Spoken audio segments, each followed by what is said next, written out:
Come கணபதியே நமக.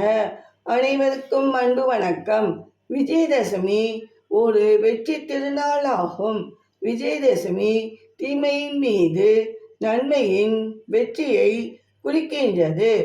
மகிஷாசுரனை பார்வதி தேவி வென்ற நாள். ராவணனை ராமர் வென்ற நாள். துரியோதனனுக்கு எதிராக போரிட்ட பாண்டவர்கள் வென்ற நாள். கல்வி கற்கத் தொடங்கும் குழந்தைகளை விஜயதசமி அன்று பள்ளியில் சேர்ப்பார்கள். அப்படி சேர்ந்து படிக்கும் பிள்ளைகள் நன்றாக படிப்பார்கள்.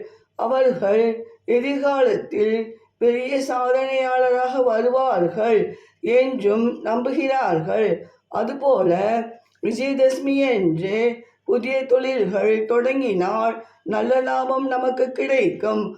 தொழிலதிபராக ஆகும் வாய்ப்புகள் கூட சிலருக்கு ஏற்படும். தீமைகளை தவிடுபொடியாக்கி நன்மைக்கு மட்டுமே வெற்றி கிடைக்கும் நாள்தான் விஜயதசமி. நன்றி, வணக்கம்.